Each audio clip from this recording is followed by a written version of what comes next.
रीवा को तोहफे पसंद नहीं थे, बल्कि देने का मजा ज्यादा लेती थी। उसके कमरे में हर कोने से कहानी टपकती थी। समुद्र तट से मिले रंगीन कंकर, दोस्त से मिला हवाई जहाज का मॉडल, दादी से सीखी बुनी टोपी। हर चीज किसी पल की खुशबू समेटे थी। एक बार जंगल की सैर पर वो एक घायल चिड़िया मिली।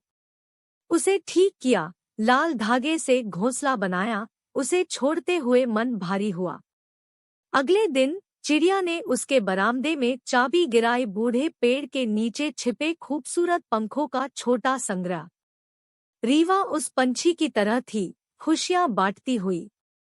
जन्मदिन पर दोस्तों को खुद लिखी कविताएं देती, बीमार पड़ोसी को फूल, बरसात में भीगते राहगीर को छतरी। उसका उपहार बस एक मुस्कान हो सकता है, एक गर्म रोटी, एक साथ गाया हुआ गीत। एक शाम अकेली बैठी रीवा को दादी हंसते हुए आई। हाथ में खूबसूरत पलकों का बक्सा था। ये तेरी तोहफे हैं रीवा, दादी ने कहा। हर पल को सीने में समेट ले, ये ही असली खजाना है। रीवा समझ गई। हर एक पल, हर एक मुस्कान, हर एक चिड़िया का चहचहाना, यही उसके असली उपहार थे, जीवन के सबसे अनमोल खजाने। और उन्हें बांटते हुए ही उसकी जिंदगी खूबसूरत और सार्थक थी। एक शाम ज्वालामुखी के मुहाने पर अर्णव ने हिलाते पत्थरों के नीचे चमकती आंखें देखी। एक छोटा ड्रैगन का बच्चा, घायल और अकेला। डर की जगह अर्णव के दिल में सहानुभूति जगी। उसने बच्चे को अपने कपड़े में लपेटा, उसे गुफा में छुपाया। उसने फल तोड़कर उसे खिलाए, घावों पर जड़ी बूटियां लगाई। ड्रैगन के गर्म आंसू उसके हाथों को गीले करते। दिनों बीते, बच्चा ठीक हुआ, अग्निज्वाला उसके नन्हे नथुनों से फूटती। पर दोनों का बंधन मजबूत हो चुका था।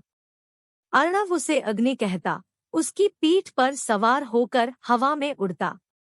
वे जंगल की रक्षा करते, शिकारियों को भगाते, सूखे खेतों पर बादल बुलाते। अग्नि का गर्जन लोगों को डराता नहीं, बचाता था।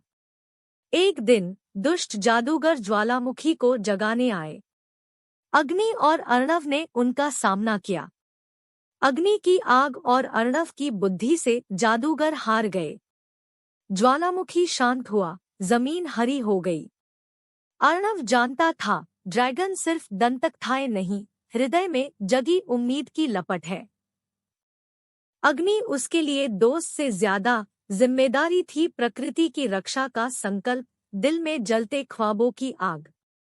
और वे दोनों मिलकर ज्वालामुखी की तरह शांत, पर जरूरत पड़ने पर उतने ही प्रचंड, दुनिया को बेहतर बनाने के लिए उड़ते रहेंगे।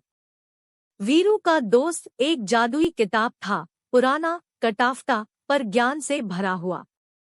वह किताब उसे समंदर पार ले जाता, जहां पहाड़ बोलते और जंगल गीत गाते। उसने वीरू से मिस्र के पिरामिड गुंथाए, रोमन ग्लैडिएटरों के साथ लड़े, और चांद पर नील आर्मस्ट्रांग का पहला कदम देखा। वीरू स्कूल में सुस्त बैठता था, पर किताब खोलते ही उसकी आंखें चमक उठती।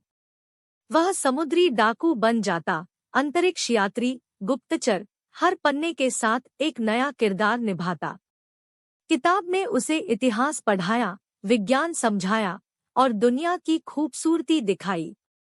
एक दिन टीचर ने कक्षा को पेड़ लगाने को कहा।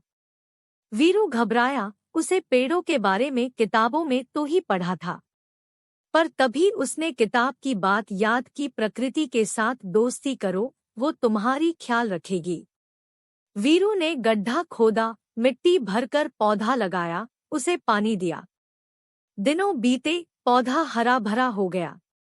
वीरू किताब से ही पत्तियों के नाम सीखता, फूलों की खुशबू को पहचानता। प्रकृति उसके लिए किताब के पन्नों से निकलकर असल जिंदगी में आ गई।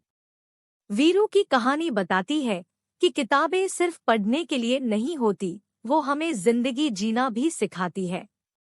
वो ख्वाब दिखाती है, कल्पना जगाती है, और हमारे अंदर छिपे नायकों को बाहर लाती है।